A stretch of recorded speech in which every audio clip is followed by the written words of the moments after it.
Assalamualaikum warahmatullahi wabarakatuh. Perkenalkan, nama saya Aprilia Nuryanti, mahasiswa Teknik Informatika UIN Sunan Kalijaga angkatan 2017. Pada kesempatan kali ini, perkenankan saya untuk membagikan pengetahuan saya tentang sistem informasi enterprise. Nah, dalam pembahasan kali ini, saya mengambil dua topik besar, yaitu yang pertama adalah SOA dan yang kedua adalah EAF. Nah, apa itu SOA dan apa itu EAF akan saya bahas pada pertemuan kali ini. Yang pertama akan kita bahas adalah SOA. Dalam sistem informasi enterprise itu ada yang namanya Service Oriented Architecture atau disingkat dengan SOA. Pengertian SOA sendiri yaitu sebuah arsitektur sistem informasi yang mengemas beberapa bagian dari arsitektur aplikasi menjadi sebuah layanan atau servis tertentu. Nah, dari pengertian itu dapat kita simpulkan bahwa SOA merupakan sebuah arsitektur yang berorientasi pada layanan. Jadi, dalam SOA itu yang diutamakan adalah layanannya. Bagaimana layanan itu? Misal layanan kepada konsumen itu bagaimana? Apakah sudah baik atau belum? Nah, untuk contoh penerapan SOA sendiri, misal pada sektor perbankan. Dalam sektor perbankan, kita sudah tidak asing lagi dengan yang namanya transfer. Entah itu transfer melewati ATM atau melewati mobile banking. Nah, tanpa kita sadari, dalam sistem transfer itu tuh sudah menerapkan yang namanya SOA atau Service Oriented Architecture.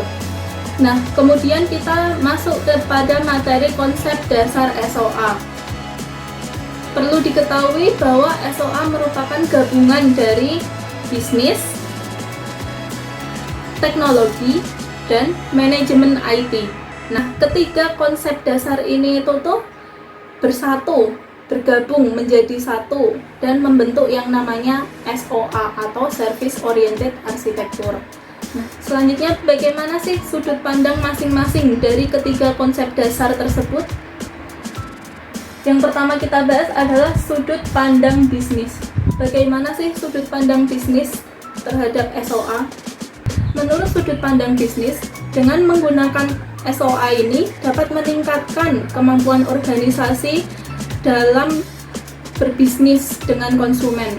Kemudian yang kedua yang kita bahas adalah sudut pandang teknologi. Bagaimana sih teknologi memandang SOA? Menurut sudut pandang teknologi, SOA ditandai dengan adanya modularitas. Apa itu modularitas? Modularitas merupakan penggunaan kembali sebuah layanan. Misal layanan yang sudah ada dalam sebuah perusahaan. Nah, jadi layanan yang sebelumnya sudah ada dalam perusahaan itu tuh dikembangkan lagi. Jadi dalam SOA ini tidak membuat yang baru, tapi mengembangkan apa yang sudah ada. Jadi penggunaan kembali ini itu dengan tujuan agar tidak ada data yang sia-sia. Yang ketiga, menurut sudut pandang manajemen IT. Menurut sudut pandang manajemen IT, SOA ini tuh memberikan metode baru untuk merancang portofolio aplikasi IT. Dengan menerapkan SOA ini tuh membawa tantangan baru dalam pengorganisasian, tata kelola IT, dan perubahan manajemen. Nah, untuk selanjutnya adalah materi tentang karakteristik SOA. Bagaimana sih karakteristik SOA itu? Yang pertama, berdasarkan layanan yang siap diintegrasikan. Yang kedua, memiliki standar. Yang ketiga, tersedia dalam berbagai platform. Dan yang keempat, menyediakan layanan yang dapat dengan mudah memperkaya fungsi layanan itu sendiri. Dan yang terakhir atau yang kelima, karakteristik SOA itu sendiri adalah SOA itu disusun dan disiapkan dalam struktur kontrak yang jelas, yang dapat memperinci fungsi-fungsi yang ditawarkan pada waktu bersamaan dan memiliki jaminan bahwa layanan tersebut dapat direplikasikan. Nah, itu kelima karakteristik dari SOA. Selanjutnya adalah prinsip SOA. Nah, prinsip dari SOA sendiri ada 8.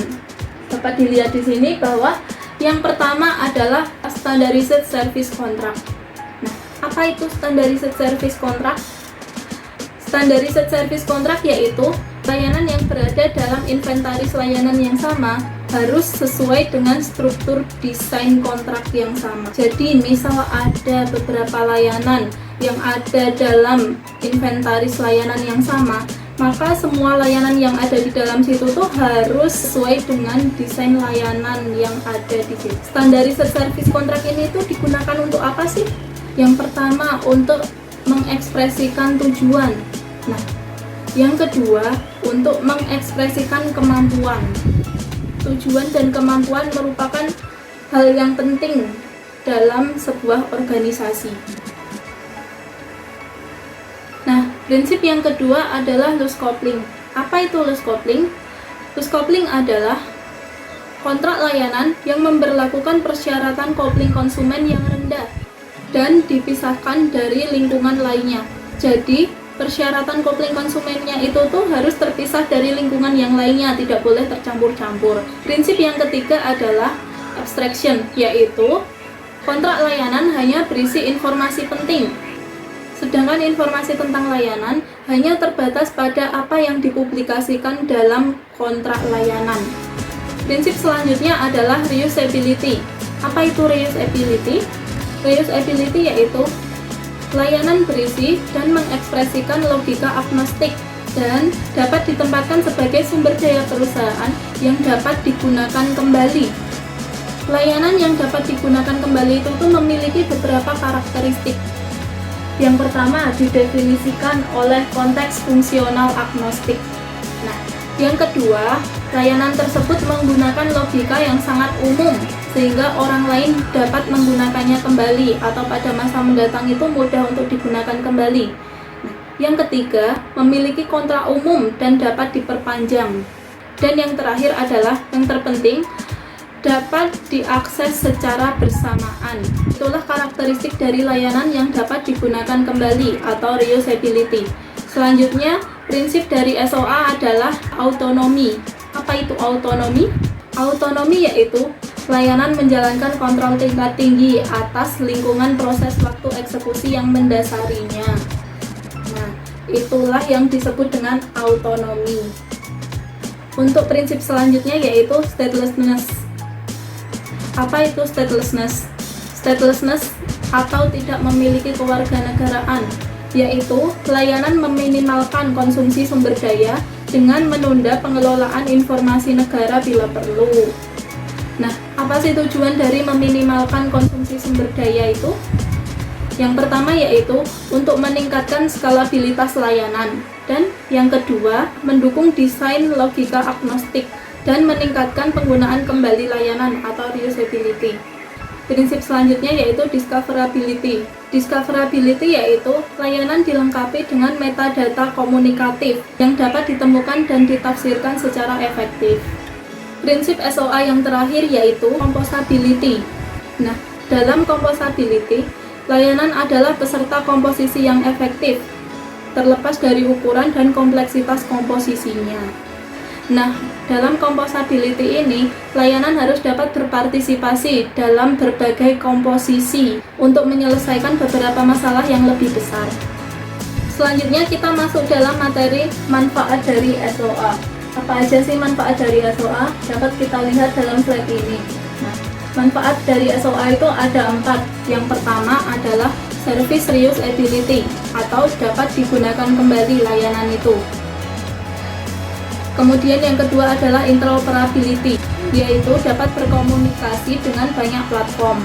Yang ketiga adalah scalability, yaitu aplikasi tersebut bersifat fleksibel, akan dapat diubah seiring kebutuhan perkembangan bisnis.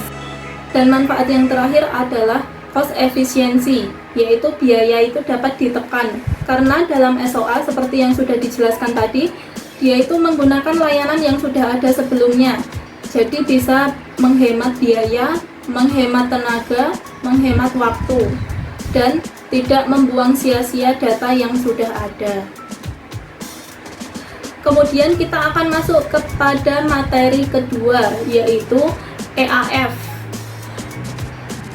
Sebelum masuk dalam materi EAF, kita akan mempelajari terlebih dahulu apa itu EA atau Enterprise Architecture. EA yaitu penjelasan tentang bagaimana organisasi merancang suatu sistem yang dapat mendukung kebutuhan bisnis dan teknologi dalam mewujudkan visi misi dan pencapaian hasil yang telah ditargetkan. Setelah mengetahui pengertian EA, selanjutnya bagaimana sih latar belakang adanya EA? Nah, latar belakang adanya EA itu ada dua hal yang mendasari adanya EA, yaitu sistem yang rumit, di mana perusahaan membutuhkan banyak biaya untuk merancang atau mengembangkan sistem yang telah dimiliki.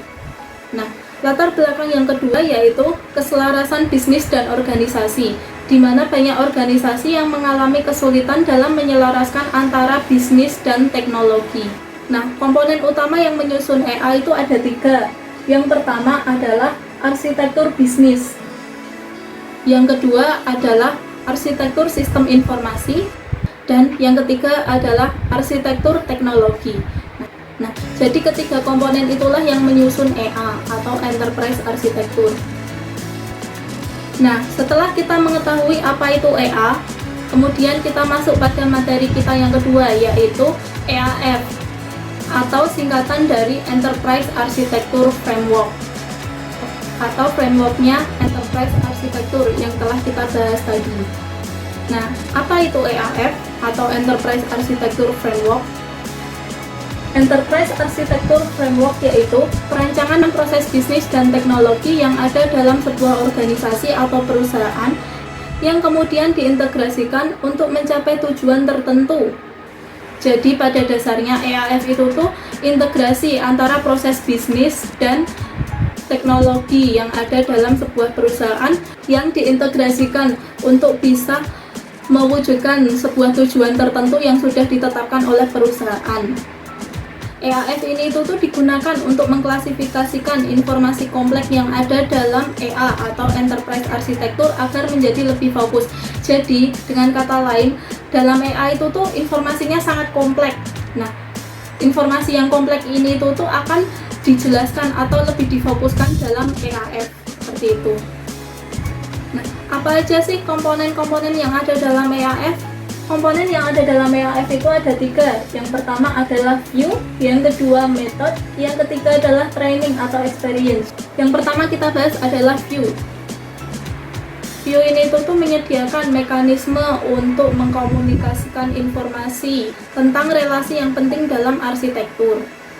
Kemudian yang kedua method. Dalam method menyediakan cara mengumpulkan dan mengorganisir data.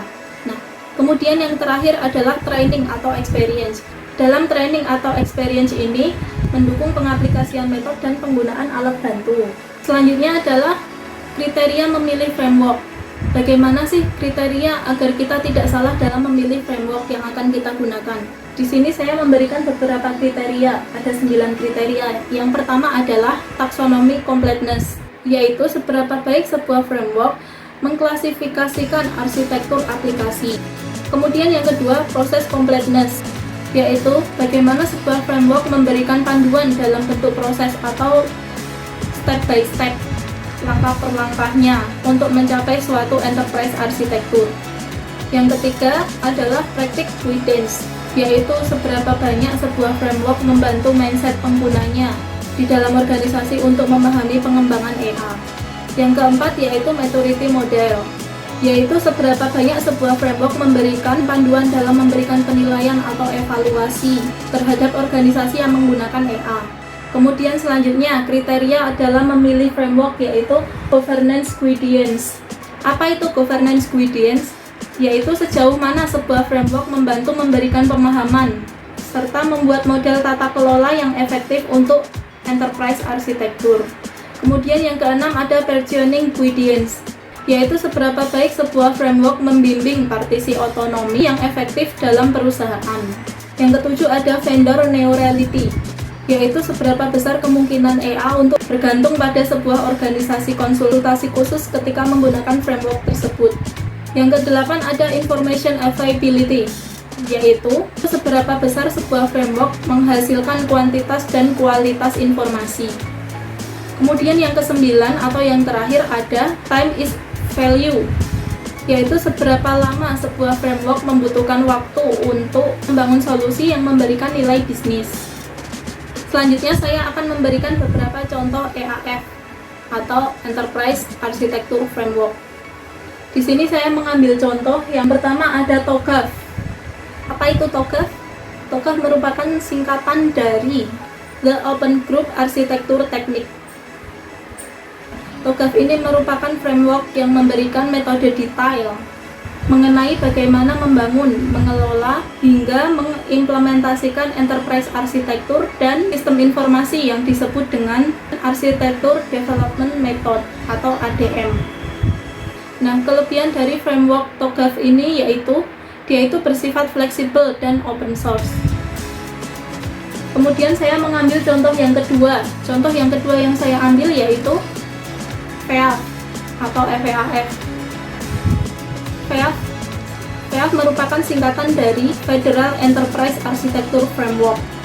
FEAF yaitu sebuah framework yang menyediakan sebuah struktur untuk mengembangkan, memelihara, dan mengimplementasikan lingkungan operasional top level serta mendukung implementasi sistem IT. Namun FEAF ini tidak memiliki proses arsitektur yang mendetail dan tidak ada standarisasinya.